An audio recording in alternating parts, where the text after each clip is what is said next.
Hi friends, it's Judy and it's time for Guardrail number 10. Let's take a look inside the guardrails to see what the verse is for today. The fear of the Lord is the beginning of wisdom. Proverbs chapter 9, verse 10. Now, how will we remember this one? 9 little critters, and God did a perfect 10.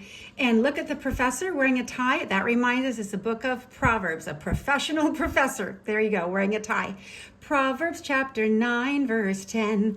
The fear of the Lord is the beginning of wisdom. Let's try it as a little song, then we'll remember. Proverbs chapter 9, verse 10.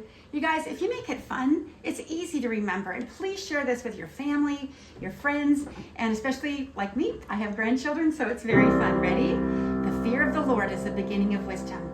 The fear of the Lord is the beginning of wisdom. The fear of the Lord is the beginning of wisdom. The fear of the Lord is the beginning of wisdom. Proverbs chapter 9, verse 10. Proverbs chapter 9, verse 10. Let's take a look inside the guardrail again. The fear of the Lord is the beginning of wisdom. Proverbs, our professor, chapter 9, little sea creatures. Remember the story of Moses crossing the Red Sea? He must have seen lots of critters lined up there, and God did a perfect 10. Now, let's take a look at the principle in action for guardrail number 10. Like fire and electricity, God is mighty in power and demands respect. God said, "Let there be light," and there was light. Instantly, the universe was established with billions of star and planetary bodies, and each moving according to its assigned course. Moses had a healthy fear of God. Therefore, he followed God's directives, even though he felt inadequate.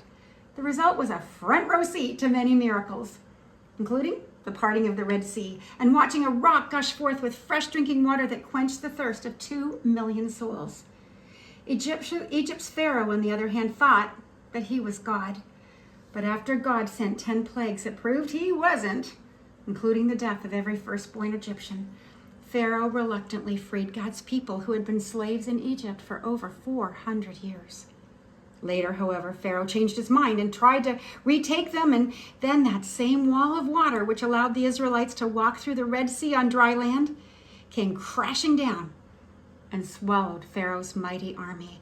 So when you see these waves, it'll think you the story of Moses, this professor, maybe his name's Moses, I don't know. But Moses, the Red Sea, the professor, Proverbs, 9 critters on this side, and God did a perfect 10.